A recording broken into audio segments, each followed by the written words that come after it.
Para enfrentar las batallas diarias, nuestros jóvenes requieren de un mentor. ¿Cuál es nuestra responsabilidad en esa necesidad? De eso vamos a hablar el día de hoy. El reto de hoy. Acompáñanos en esta conversación dinámica para entender mejor cómo vivir nuestras vidas a la manera de Dios.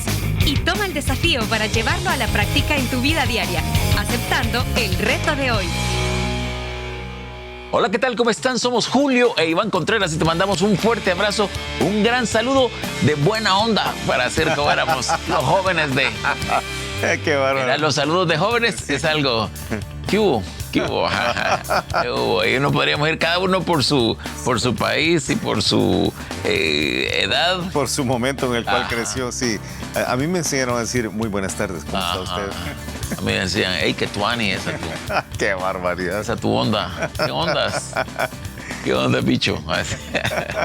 Mira, aquí estamos hablando de jóvenes y de las batallas duras que ellos enfrentan. Las batallas diarias, las batallas... Bueno, las batallas duras también. Sí, las batallas diarias. Así podríamos haberle Sí. llamado, batallas diarias que enfrentan que nuestros jóvenes enfrentan. Sí. Y hemos visto que una parte tiene que ver con que están siendo acosados constantemente por el enemigo que quiere, especialmente con jóvenes Sí. cristianos. No hemos hecho el énfasis en particular, especialmente con jóvenes cristianos. Él está tratando de sacarlos del entorno en el que está, llevarlos cautivos, ponerlos por un proceso de reprogramación, cambiarles la identidad, Sí. haciendo que les terminen sirviéndole. O sea, Sí. lo que él quiere es que terminen sirviéndole.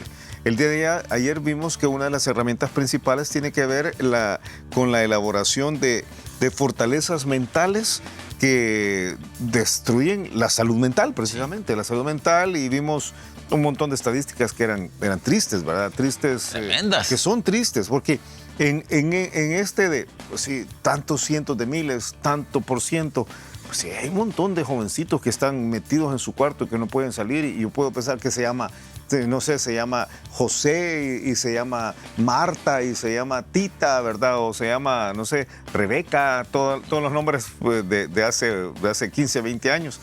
Y uno dice, qué dolor. María Fernanda. Sí. Ese era el nombre de hace Sí, 15, 20 años. Sí, ¿verdad? Es tremendo, ¿verdad? O Ana Marcela. Ajá. Sofía, Sí. también otras. Ajá. Y entonces, esto es bien triste, esto es bien, bien triste. Y ayer decíamos, pero tenemos nosotros la esperanza de que tenemos algo más poderoso. Sí.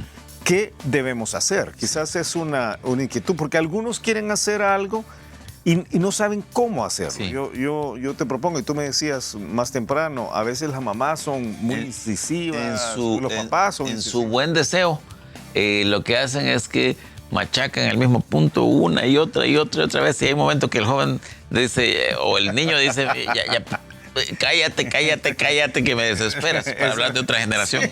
Completamente. Ajá. Completamente. Pero realmente lo que sienten, ay, otra vez mi mamá con lo de la Biblia, ay, otra vez mi mamá con Dios.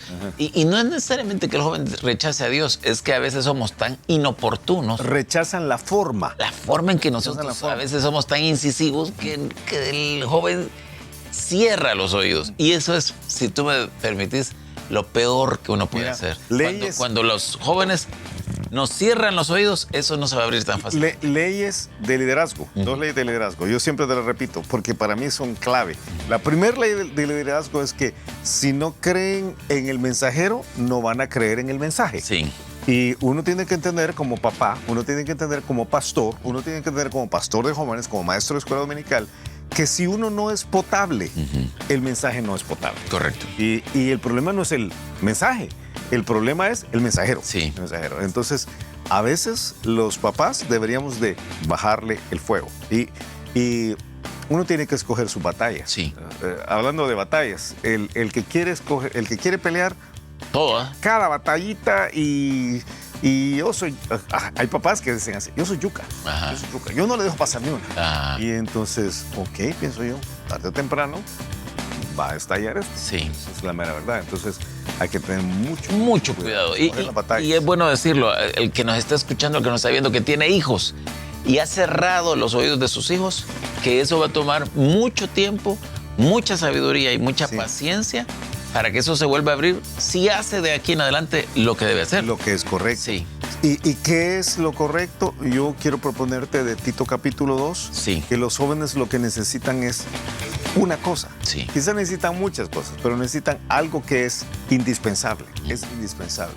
Los jóvenes necesitan una influencia de un adulto que pueda llevarlos por el proceso correcto. Sí.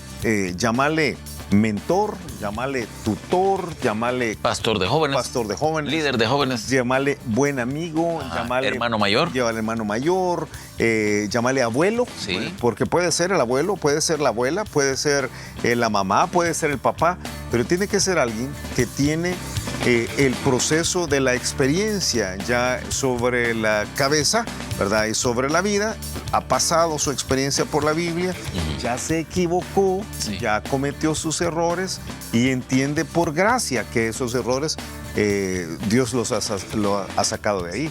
Y aunque no es indispensable que haya pasado por todo el sucio mundo para poder... Es que algunos, tú sabes, algunos... piensan que no, es que yo, que da el testimonio a los jóvenes, que cuenta cuando fue drogadicto, cuando anduvo en las calles y que anduvo. Entonces, eso impacta mucho a los jóvenes. A varios, sí, creo que a varios. Sí. Pero es como los papás de nosotros que nos decían, los papás de nuestra generación que decían, no, es que yo iba a traer agua al río en un cántaro a 7 leguas, ¿verdad? Y antes de irme a estudiar, ¿verdad? Sí. Para tomar el burrito que pasaba a las 4 de la mañana para ir a estudiar. ¿Cuál burrito? A pie, sí, a pie por eso, muchos. Entonces, yo creo que a veces uno dice, yo no he pasado por ahí, entonces quizás... Yo creo que, tú sabes, hay un equilibrio. Yo leí algo, aquí tengo una cita porque la leí hace algún tiempo y pienso que es tan cierta, aunque quien lo escribió es uno que escribe un montón de citas.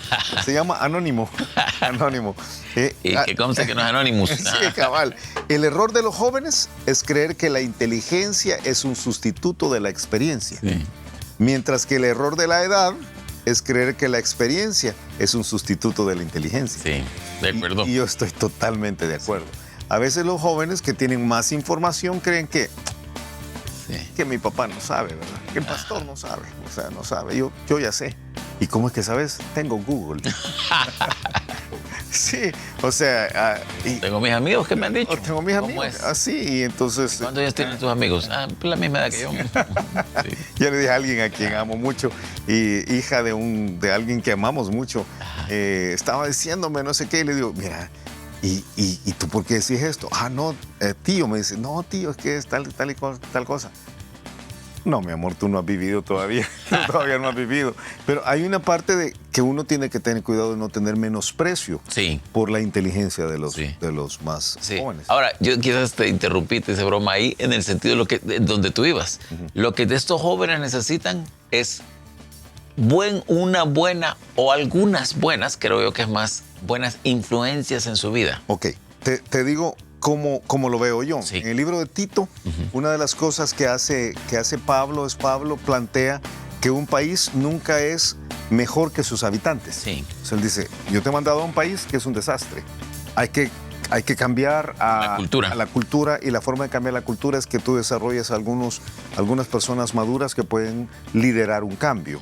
Yo diría que el futuro de un país nunca es mejor que el futuro de los jóvenes. Sí, de acuerdo. O sea que... Sí, ese es el futuro. Nosotros tenemos una circunstancia en América Latina que es tremenda cuando se trata de nuestros jóvenes. Yo tengo una serie de... Cuando todos los jóvenes se quieren ir del país, ¿ese es en algunos lugares? Es terrible, es terrible. Yo tengo algunas estadísticas de los porcentajes de jóvenes que tienen un rumbo real, que entienden cómo es un rumbo real. Y te las doy aquí. ¿Qué edad, más o menos? Bueno, entre 12 y 22 años. Es una serie de encuestas entre 12 y 22 años. Es un paquete grande de años, ¿verdad? Es un periodo amplio de años. 10 años. Pero creo que es válido. Y está sacado por alguien que se llama Jeffrey Froh. Jeffrey Froh. Tiene nombre de sapo. Sí, de Templeton Press. Él dice que 25% de los jóvenes ahora están sin rumbo, sin dirección y sin futuro. Eso suena bien deprimente. 1 de cada 4 jóvenes no saben. No saben y no quieren saber. Sí. Y entonces a saber dónde van a terminar. 25% tienen metas con propósito, pero sin planes realistas. O sea, tienen sueños, pero no tienen cómo llegar a esos sueños. Y nunca han hecho planes. O sea, yo quiero ser millonario a los 30 años. Ok. Y yo quisiera encontrar la cura contra el cáncer. Ok. Qué buenísimo. ¿Y cómo vas a lograr eso? Te aplazaron en biología. Sí, ¿cómo vas a lograr eso? Pues no sé, pero yo quisiera. Sí. O sea, ese es muchos jóvenes, y yo añadiría que estos jóvenes reciben mucha presión a veces cuando están en un entorno académico. Sí. O sea, ¿quiénes son los que verdaderamente van a rendir en el largo plazo? Dice que un 31%, porque 25 son 50, 31% tienen metas válidas, pero sin saber por qué o sin continuidad. O sea, tienen las metas correctas porque han oído que eso es lo correcto, probablemente, pero no porque sean una persuasión que nazca de las razones correctas, de los motivos correctos. Que nazca de los valores correctos.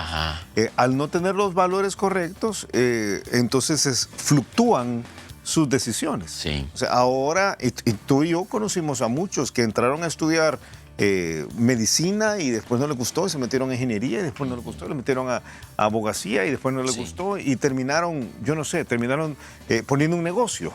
Y poner un negocio no es malo, pero no tenían sus valores bien definidos, entonces no había continuidad, había mucha pérdida de tiempo. Lamentablemente, casi un tercio de los jóvenes tienen esta realidad. Dice que solamente el 19%, 1 de cada 5, entonces sería 1 de cada 4 es sin rumbo, sin dirección. 1 de cada 4 es metas con propósito, pero sin planes realistas. 1 de cada 3, o 3 de cada 10, como quieras ponerlo, metas válidas, pero sin saber por qué o sin continuidad. Y solo 1 de cada 5 tienen visión clara de lo que desean y planes realistas. Planes realistas, no planes realistas.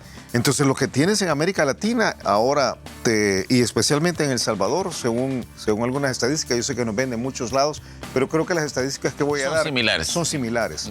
Toda Latinoamérica, por lo menos. Hay algo que se llama ninis. Ninis. Ni estudian ni trabajan. Ni estudian ni trabajas. 24% de los jóvenes de entre 15 y 24 años son ninis. Ni estudian ni trabajan. 24%. 1 de cada 4. 8% estudian y trabajan. Solo 8%. Yo puedo pensar en nosotros. Nosotros estudiamos. Nosotros éramos 5. Éramos 5 hermanos y 5 de cada 5 estudiábamos y trabajábamos. O sea, era la forma de hacer la vida, ¿verdad? Vida en la casa. En la casa. Pero muchos de nuestros compañeros en la universidad era lo mismo. Sí, pero del colegio. Nosotros en el colegio, ¿verdad? Que yo siempre he pensado que deberíamos llamar al Ministerio de Trabajo, pero eso es otra historia. Al Ministerio de las Niñas. 16% de los jóvenes solo trabajan. 16% solo trabajan. Y 53% solo estudian.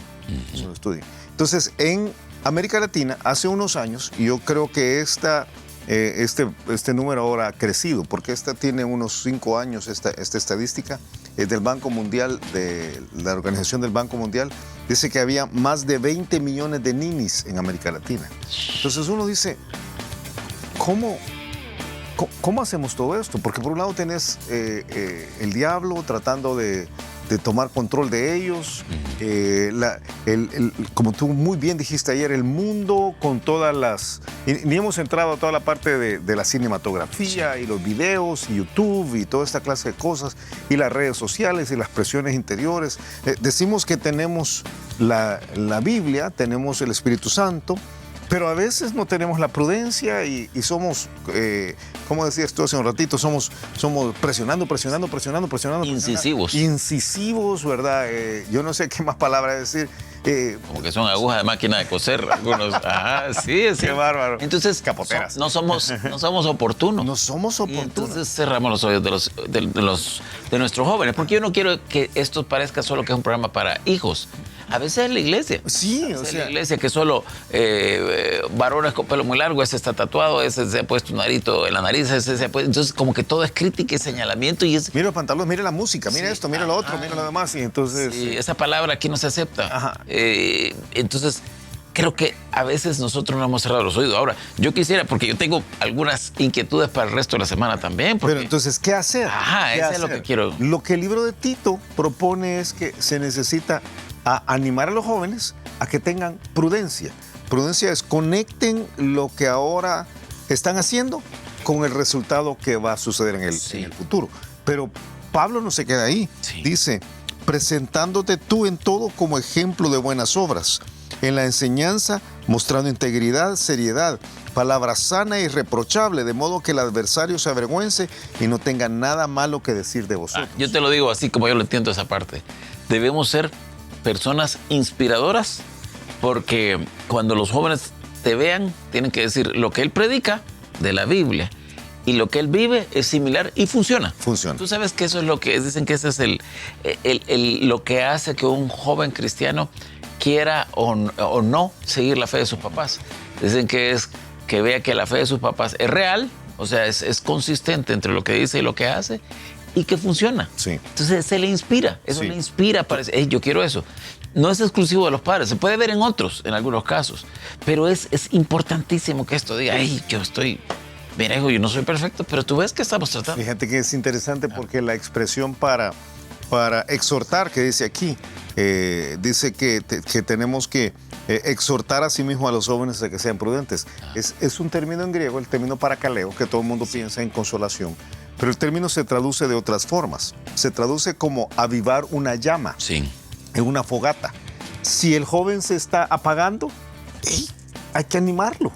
Pero no solo eso, es como pedir consuelo en una tormenta. Si el joven está pasando por una circunstancia crítica, es cuidarlo, es arroparlo. Pero también se traduce como calmar a las tropas en una batalla. Cuando el joven está, entonces es, tranquilo. Se necesita alguien que le dé rienda al espíritu del joven. Y para esto lo que se requiere es un mentor. Es una persona que esté dispuesta, como tú acabas de decir, a amarle. Ponerse a su nivel. A invertir tiempo en él, a escucharle, a tratar de entenderle. De entenderle sin criticarle. Porque es bien fácil tirar piedras porque yo no hice las cosas así. Y probablemente el joven se merece las piedras. O sea, yo no quiero decir que no.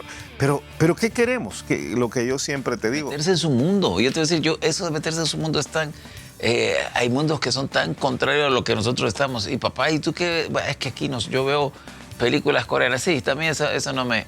Ni me importa, ni me interesa. Y ahí mirarlas no tengo problema. ¿Y tú qué ves? Yo veo Avengers. ¿Y tú qué haces? Yo tengo unos juegos y hay que, eso es lo que digo, hay que ponerse al nivel de ellos a veces. Y aunque uno no entienda, yo no quiero decir hacer el ridículo, pero en un momento dado tú... A veces lo hace, pero en un momento tú sabes, te ponen a jugar una máquina, me dice que cuando uno mueve las manos para jugar de esos controles remotos, o te pones unos goggles y casi te echas la casa por estas realidades virtuales y otras cosas. Y a veces conversar.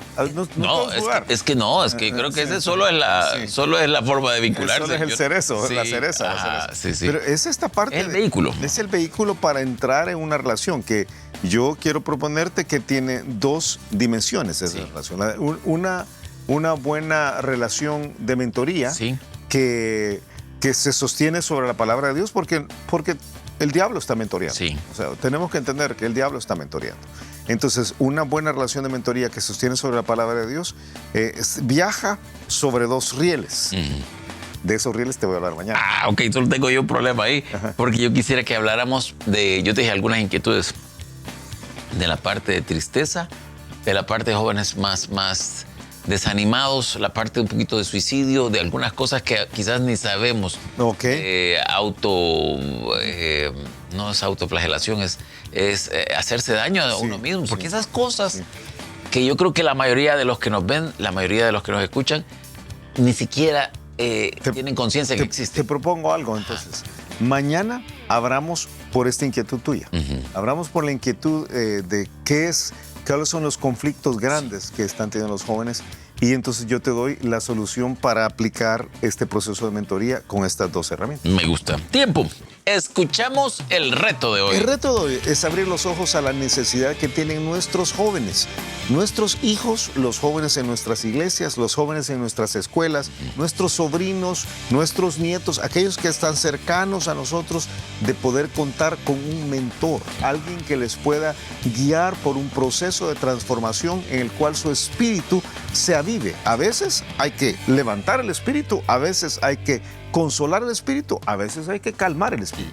Pero para eso se requiere una persona que, estando en la palabra de Dios, utilice las herramientas de Dios para hacer el proceso de cambio. Me gusta. Y a ti que nos ves, a ti que nos escuchas, te animamos a que seas ese mentor, Y algunos pueden decir, bueno, de mis hijos, sí, de tus hijos, pero quizás son de los que Dios ha puesto cerca de ti. A veces no tenés ninguna relación familiar o de la iglesia, pero Dios ha puesto unos jóvenes cerca de ti para que seas tú aquella persona que les puede inspirar, abrir la Biblia y decir, mi vida es coherente con mi discurso. Y yo lo voy a decir al revés de lo que acabas de decir. Wow. Dios te ha puesto a ti cerca de ese joven o de esa señorita para que causes una diferencia.